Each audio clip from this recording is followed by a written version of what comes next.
ओम नमः शिवाय। जय श्री राम। राधे राधे मित्रों, कैसे आप सभी लोग। आशा करता हूँ हमेशा की तरह आप लोग कुशल मंगल से होंगे, अच्छे से होंगे, स्वस्थ होंगे, दूसरों की सहायता कर रहे होंगे, अपने परिवारजनों मित्रों के साथ खुशी खुशी जीवन व्यतीत कर रहे होंगे। ऐसी दुआएं मनोकामना मैं भगवान से आप लोगों के लिए हमेशा से करता हूँ। मैं अंकित आप सभी लोगों का आपके अपने चैनल में हार्दिक स्वागत करता हूँ, अभिनंदन करता हूँ। दोस्तों, आज आपके सामने फिर से प्रस्तुत हूँ। जैसा कि मैंने आपसे कहा था कि मैं आपको कार्तिक मास के महात्म्य से रिलेटेड जो भी हमारे पास कहानियाँ हैं, कथाएँ हैं, वो मैं इस पुस्तक से पढ़ के आपको सुनाऊंगा। तो लास्ट सेशन में हमने देखा था कि कार्तिक मास का क्या महत्व है। आज के हम लोग सेशन में देखेंगे कि कार्तिक मास में स्नान करने की क्या विधि है, स्नान कितने तरीके के होते हैं और कौन कौन से तीर्थ स्थल है जहाँ पे हमें कार्तिक मास में स्नान करना चाहिए और उससे हमें पुण्य प्राप्ति होगी। तो चलिए आप हम लोग स्टार्ट करेंगे। तो अगर आपने पहली वीडियो नहीं देखी है कार्तिक मास का महात्म, तो उसका मैंने लिंक डिस्क्रिप्शन बॉक्स में दे दिया है, आप जाके जो है ज़रूर चेकआउट करें। चलिए भगवान का ध्यान लगाकर हम लोग इसको स्टार्ट करेंगे। तो वक्रतुंड महाकाय सूर्यकोटि समप्रभा निर्विघ्नं कुरु मे देव सर्वकार्येषु सर्वदा। जय श्री गणपति बप्पा मोरया। जय श्री गणेशाय नमः। तो दोस्तों, ये आज का अध्याय भगवान का ध्यान लगाकर मन लगाकर जो है सुनिए, मैं आपको सुनाता हूँ। तो सियावल रामचंद्र की जय। विभिन्न देवताओं के संतोष के लिए कार्तिक स्नान की विधि तथा स्नान के लिए श्रेष्ठ तीर्थों का वर्णन।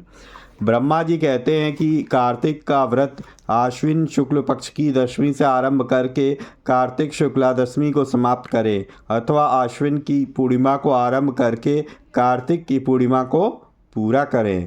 भक्तिमान पुरुष आश्विन शुक्ल पक्ष की एकादशी आने पर भगवान विष्णु को नमस्कार करके उनसे कार्तिक व्रत करने की आज्ञा प्राप्त करें और विधि से कार्तिक व्रत का पालन करें। 12 महीनों में मार्गशीर्ष मास अत्यंत पुण्यप्रद है। उससे अधिक पुण्य फल देने वाला नर्मदा तट पर वैशाख मास मनाया जाता है। उससे लाख गुना अधिक प्रयाग में माघ मास का महत्व है। उससे भी महान फल देने वाला कार्तिक मास है। इसका महत्व सर्वत्र जल में एक सा ही है। एक ओर सब दान व्रत और नियम तथा दूसरी ओर कार्तिक का स्नान तराजू पर रखकर ब्रह्मा जी ने तौला तो कार्तिक का ही पड़ना भारी रहा। स्नान, दीपदान, तुलसी के पौधों को लगाना, सींचना, पृथ्वी पर शयन, ब्रह्मचर्य का पालन, भगवान विष्णु के नामों का संकीर्तन तथा पुराणों का श्रवण, इन सब नियमों का जो कार्तिक मास में निष्काम भाव से पालन करते वे ही जीवन मुक्त हैं। यह व्रत भगवान श्री कृष्ण को बहुत प्रिय है। सूर्य भक्त, गणेश भक्त, शक्ति उपासक, शिवोपासक और वैष्णव सभी को सब पापों का निवारण करने के लिए कार्तिक स्नान करना चाहिए। सूर्य की प्रीति के लिए जब तक सूर्य नारायण तुला राशि पर स्थित हो तब तक व्रत करना चाहिए। आश्विन की पूर्णिमा से लेकर कार्तिक की पूर्णिमा तक भगवान शंकर की प्रसन्नता के लिए स्नान करना चाहिए। देवी पक्ष अर्थात आश्विन शुक्ल पक्ष की प्रतिपदा से लेकर कार्तिक कृष्ण चतुर्दशी की महारात्रि के आने तक भगवती दुर्गा की प्रसन्नता के लिए स्नान करना चाहिए। गणेश जी की प्रसन्नता के लिए आश्विन कृष्ण चतुर्थी से लेकर कार्तिक कृष्ण चतुर्थी तक नियम पूर्वक स्नान करना चाहिए। जो आश्विन शुक्ल पक्ष की एकादशी से लेकर कार्तिक शुक्ल एकादशी तक कार्तिक व्रत की समाप्ति करता है, उसके ऊपर भगवान जनार्दन प्रसन्न होते हैं। जो दूसरों के संगवश तथा बलात् जानकर अथवा बिना जाने ही कार्तिक मास में प्रातः स्नान का नियम पूरा कर लेता है, वह कभी यम यातना को नहीं देखता। अथवा जो ब्राह्मण कार्तिक में प्रातः स्नान करते हैं उन्हें ओढ़ने के लिए कंबल या रजाई देकर स्नान जनित पुण्य फल को प्राप्त करें। कार्तिक मास में विशेषता श्री राधा और श्री कृष्ण की पूजा करनी चाहिए। जो कार्तिक मास में तुलसी वृक्ष के नीचे श्री राधा और श्री कृष्ण की मूर्ति का निष्काम भाव से पूजन करते हैं उन्हें जीवन मुक्त समझना चाहिए। हजारों पापों से युक्त मनुष्य क्यों ना हो, वह तीर्थ कार्तिक स्नान से अवश्य पाप मुक्त हो जाता है। तुलसी के अभाव में आंवले के नीचे पूजा करनी चाहिए। मुख्य पूजा की विधि सूर्यमंडल में करनी चाहिए तथा सूर्यमंडल की ओर देखकर सूर्य रूपी नारायण के लिए पूजनोपचार समर्पित करना चाहिए। वह सब देवता अप्रत्यक्ष हैं, केवल ये भगवान सूर्य ही अप्रत्यक्ष हैं। अन्य सब देवता काल के अधीन हैं, परंतु भगवान सूर्य काल के भी काल हैं। जो दरिद्र है वही दान का पात्र है, उसकी अपेक्षा भी विद्वान पुरुष दान का विशेष पात्र है। भगवान विष्णु की चल मूर्ति से अचल मूर्ति श्रेष्ठ मानी गई है। मूर्ति के अभाव में भगवत बुद्धि से पीपल अथवा वट की पूजा करनी चाहिए। पीपल भगवान विष्णु का और वट भगवान शंकर का स्वरूप है। शालग्राम शिला के चक्र में सदा भगवान विष्णु का विधिवास है, इसलिए प्रयत्न पूर्वक शालग्राम की पूजा करनी चाहिए। पलाश ब्रह्मा जी के अंश से उत्पन्न हुआ है। जो कार्तिक मास में उसके पत्तल में भोजन करता है वह भगवान विष्णु के लोक में जाता है। पीपल के रूप में साक्षात भगवान विष्णु विराजमान, इसलिए कार्तिक में प्रयत्न पूर्वक उसका पूजन करना चाहिए। जो लोग कार्तिक मास में स्नान, जागरण, दीपदान और तुलसी वन की रक्षा करते वे भगवान विष्णु के स्वरूप है। जो भगवान विष्णु के मंदिर में झाड़ू देकर स्वास्तिक आदि का निष्काम भाव से मंगल चिन्ह बनाते और भगवान विष्णु की पूजा करते हैं वे जीवन मुक्त हैं।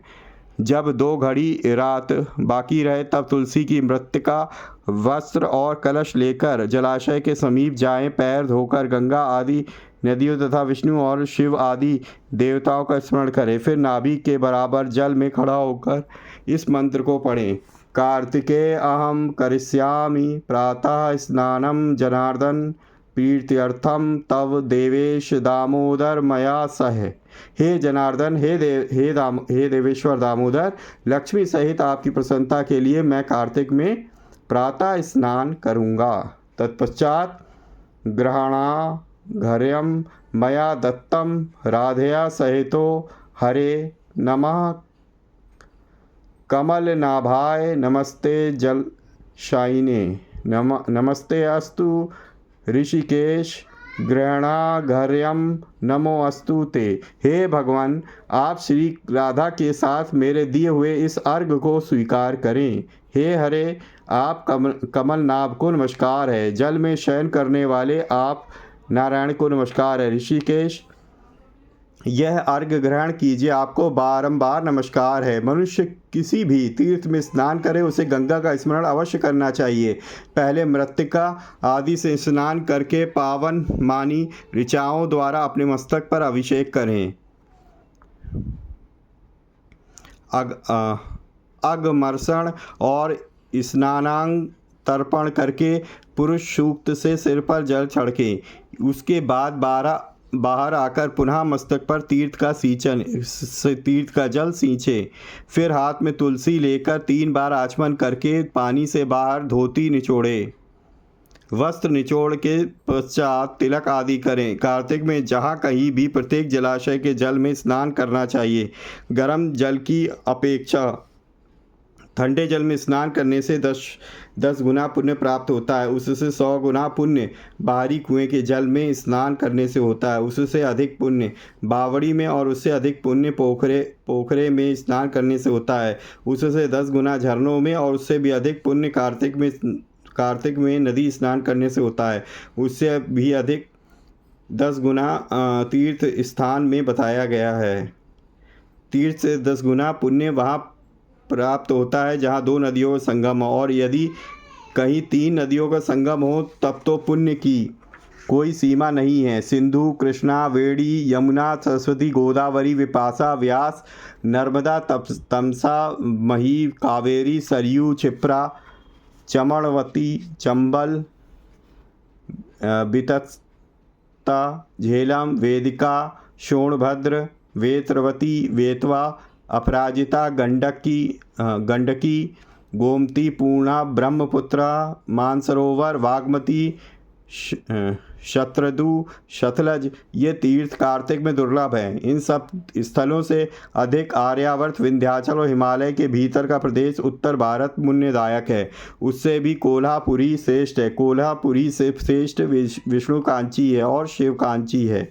उससे श्रेष्ठ है अनंत सेन का निवास स्थान वाराह क्षेत्र। वाराह क्षेत्र से चक्रक क्षेत्र और चक्रक क्षेत्र से अधिक पुण्यमय मुक्तिक क्षेत्र है। उससे श्रेष्ठ अवंतीपुर, अवंतीपुरी और अवंतीपुरी से श्रेष्ठ बद्रिका आश्रम है।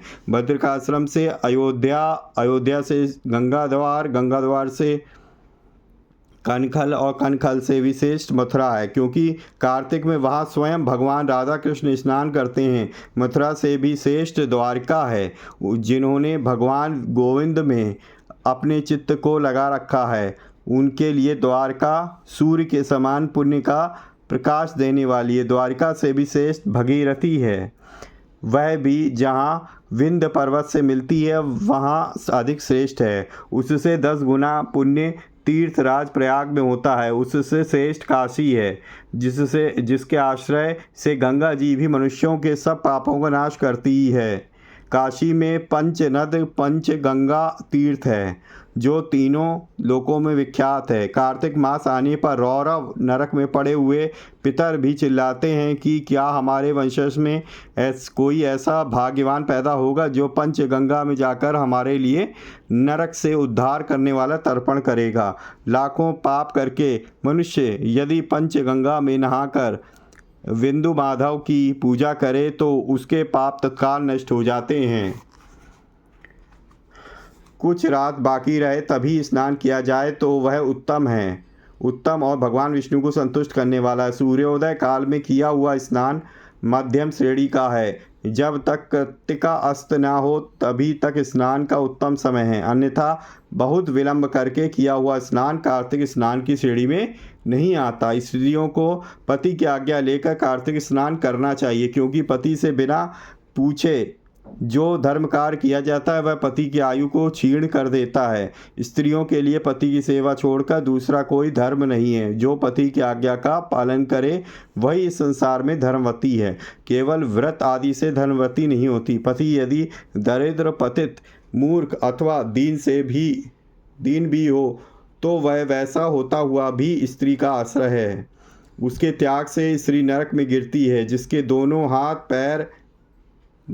दोनों पैर, वाणी और मन ये काबू में रहे तथा जिसमें विद्या, तप एवं कीर्ति हो, वही मनुष्य तीर्थ के फल का भागी होता है। जिसकी तीर्थों में श्रद्धा ना हो, जो तीर्थ में भी पाप की ही बात सोचता हो, नास्तिक हो, जिसका मन दुविधा में पड़ा हो तथा जो कोरा तर्कवादी हो, ये 5 प्रकार के मनुष्य तीर्थ फल के भागी नहीं होते।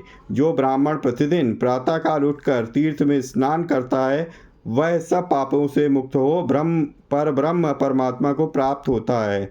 स्नान का तत्व जानने वाले मनीषी पुरुषों ने 4 प्रकार के स्नान बताए: वायव्य, वारुण, वाह और दिव्य। गोधूलि से किया हुआ स्नान वायव्य कहलाता है। समुद्र आदि के जल में जो स्नान किया जाता है उसे वारुण कहते हैं। वेद मंत्रों के उच्चारण से जो स्नान होता है उसका नाम ब्राह है।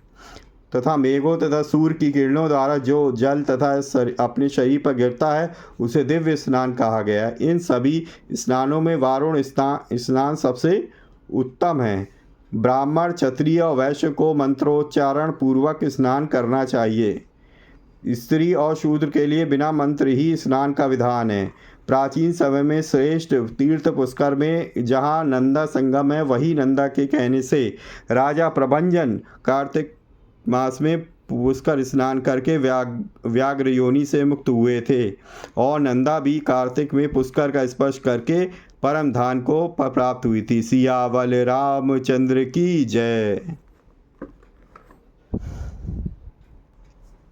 तो ये था दोस्तों आज का सेशन, जिसमें हमने सुना कि किस तरीके से हमें स्नान करना चाहिए, स्नान कितने प्रकार के होते हैं, उसकी क्या विधि होती है, कौन कौन से तीर्थ स्थल में स्नान करने का क्या पुण्य फल है, किस तीर्थ में जाएंगे तो कितना पुण्य मिलेगा, उसके ऊपर कौन सा तीर्थ स्थान है, उसके ऊपर उच्च स्थान कौन रखता है। ठीक है, तो धीरे धीरे हम लोग ऊपर बढ़े तो बताया गया कि इससे हमें कितना पुण्य प्राप्त होता है। आशा करता हूँ यह वीडियो आपको अच्छी लगी होगी। अगर अच्छी लगी है तो प्लीज़ लाइक करें और वीडियो को ज़्यादा से ज़्यादा अपने परिजनों मित्रों के साथ शेयर करें, ताकि उनको भी इस तरीके की वीडियो से कुछ लाभ प्राप्त हो सके।